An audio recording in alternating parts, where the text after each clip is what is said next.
هل ذكر اسم الله على الذبائح مجرد شعائر وطقوس دينية، أم أن له أثرا كبيرا وأسسا وقواعدا علمية دقيقة يستند إليها غفل الناس عنها فتركوه؟ يدعي بعض المستشرقين بأن الموت هو الموت للذبائح من أبقار وخراف وطيور، والحيوان الأعجم المشرف على الموت هل يفهم باللغة العربية أم بغيرها حتى يذكر عليه اسم الله عند ذبحه، بل ولا يؤكل ما لم يذكر اسم الله عليه. ويقولون إننا معشر الشرقيين لنوغل ونغرق في أمور غريبة لا مردود لها، غيبيات لا ندركها ولا نعلمها.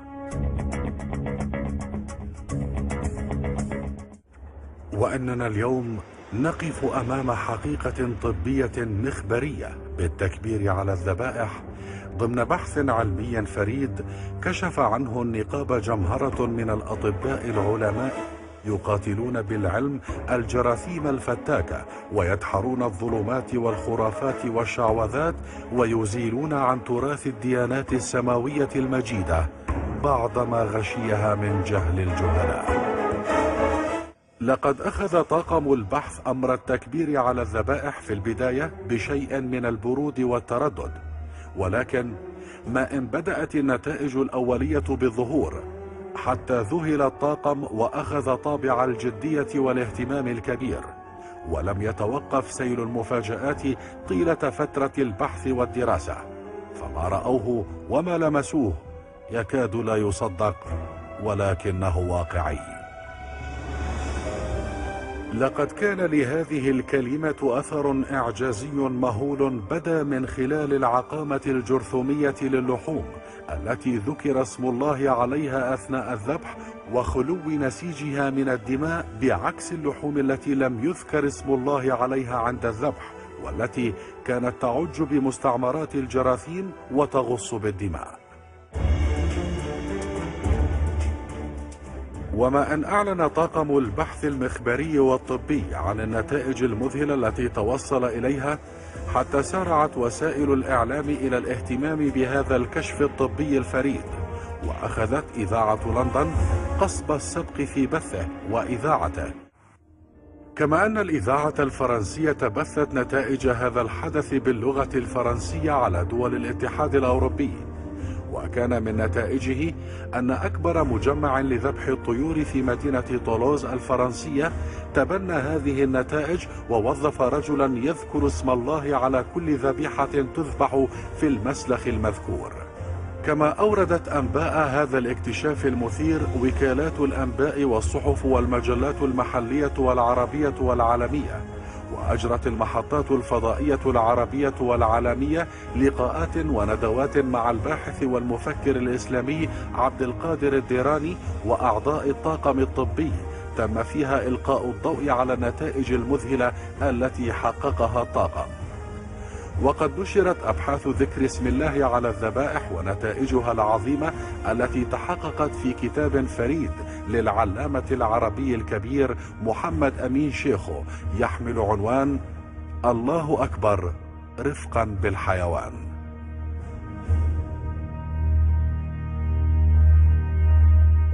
لا يمكن أن يتصور الإنسان في البداية أن مثل هذه الكلمة فقط كبير، لكن عندما تتبع نتائج العمل المخبري ونتائج طاقم العمل العلمي الذي عمل في هذه الدراسة فعلا أمر يستحق الدهشة ويستحق الإعجاب ويستحق أن نمارسه في كل أعمال الذبح، طالما أن هذا الجو يخلق فعلا غذاء سليم وصحي ومفيد للإنسان. لقد اتبع الباحثون لاستكشاف أثر التسمية والتكبير على الذبائح أرقى الأساليب الطبية والعلمية المعتمدة في أكثر الأكاديميات تقدما في العالم.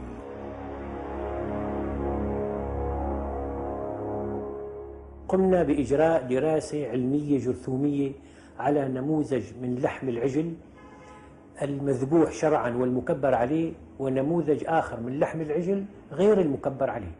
كما وقمنا بإجراء دراسة جرثومية مماثلة على فروج مذبوح حلال ومكبر عليه وفروج آخر غير مكبر عليه.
أخذنا النماذج واقتطعنا منها عينات صغيرة حسب الفن الجرثومي، ووضعنا كل عينة في مزيج من محلول الديتول 10%، وذلك لتعقيم السطح كاملا حتى لا يقال بأن التجرثم أتى من الجراثيم المحيطة بالسطح على النماذج.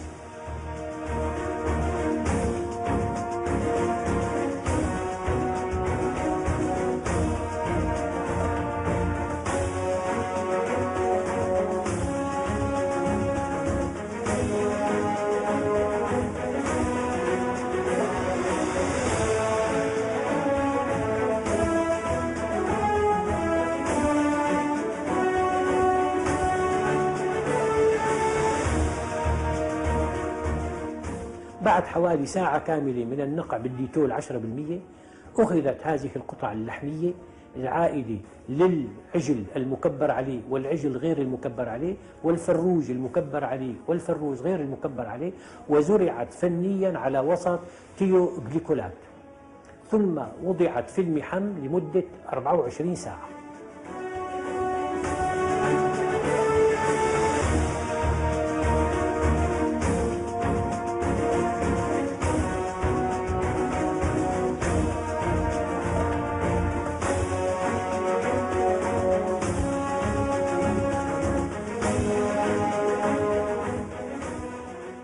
الملاحظة الأولى كانت أن كل أنواع اللحم الفروج والعجل المكبر عليه لم يلاحظ عليها أي نمو جرثومي إطلاقا، وبدا الوسط عقيما ورائقا.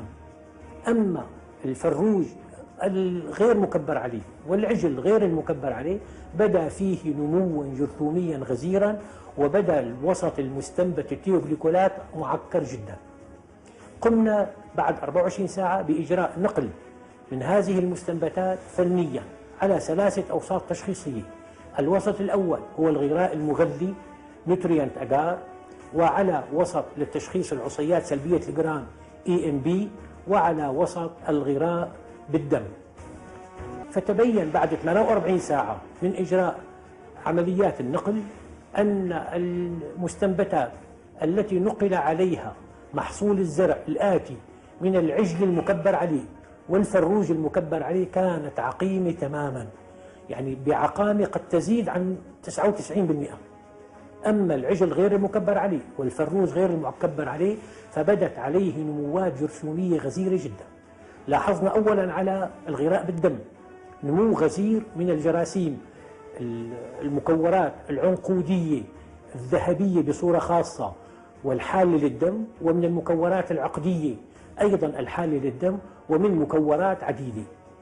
وأيضا لاحظنا على وسط EMB نمو غزير لجراثيم سلبية الجرام مثل العصيات الكولونية والعصيات المشبهة بالكولونية، في حين على الغذاء العادي بدأ أيضا نموا جرثوميا غزيرا للفروج غير المكبر عليه ولحم العجل غير المكبر عليه، في حين أن لحم العجل المكبر عليه والفروج المكبر عليه لم تلاحظ أي نموات جرثومية إطلاقا، لا على وسط الغذاء بالدم ولا على وسط EMB ولا على وسط الغذاء المغذي.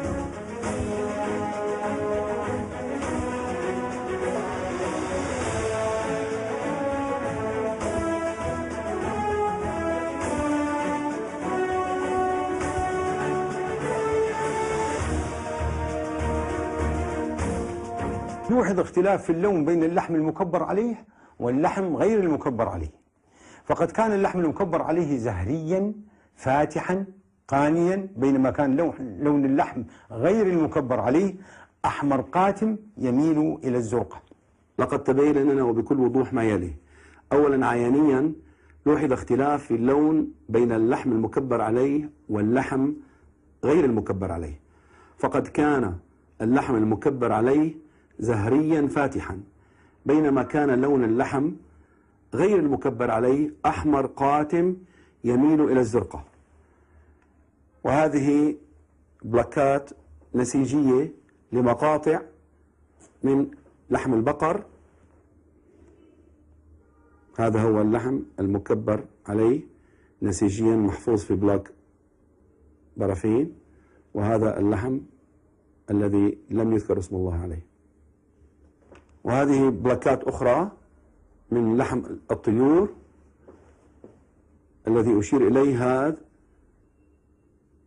هو اللحم المكبر عليه وهو لونه فاتح رائق، بينما الآخر هو الذي لم يذكر اسم الله عليه لونه غامق أكثر من الأول. وهذا مقطع نسيجي من تحت المجهر. هذا اللي على اليمين لحم بقر مكبر عليه، ويلاحظ أنه لا يوجد فيه خلايا التهابية وقليل من الكريات الحمر، بينما هذا المقطع هو اللحم البقر غير المكبر عليه، توجد خلايا التهابية وعدد كبير من الكريات الحمر.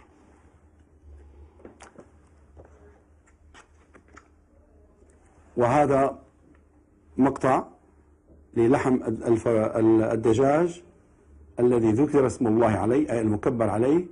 نلاحظ نضرة الكريات البيض الالتهابية والكريات الحمر بالمقارنة مع نسيج اللحم الغير مكبر عليه في هذه الصورة. وبذلك يستنتج بأن عملية التكبير هي عملية تقرب أن تكون إعجازية، وتقرب أن تكون الحقيقة مدعاة للدهشة العلمية. كيف يكون لهذا الحيوان الذي كبر عليه وذبح وأصبح بعد عملية الذبح والتكبير تقريبا لحمه عقيما، في حين أن الحيوان الذي لم يكبر عليه بقيت دماءه محصورة فيه، وبالتالي كانت هذه اللحوم غالبا مجرثمة بشكل واضح وصريح. كانت النتائج أكبر من مذهلة، بل كانت صاعقة للباحثين الذين لم يتوقعوا أبدا أن يكون تأثير كلمة الله أكبر على هذا المستوى الكبير والواسع والخطير.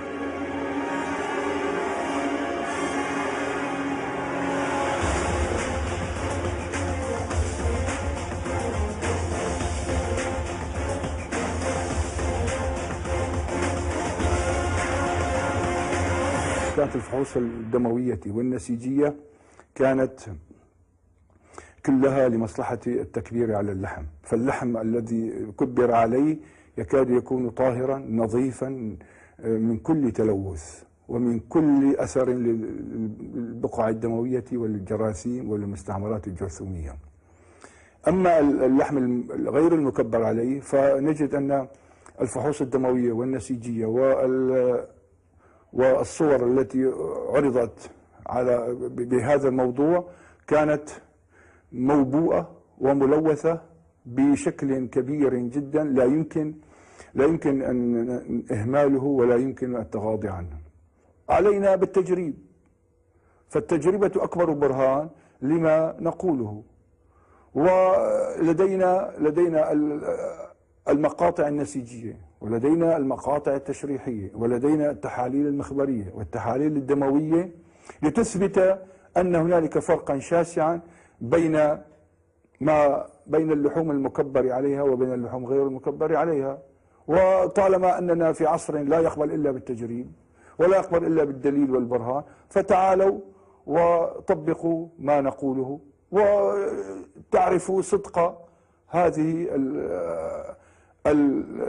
الظاهرة التي نستغرب وجودها، وندهش كلنا وكل البشر من هذه الظاهرة.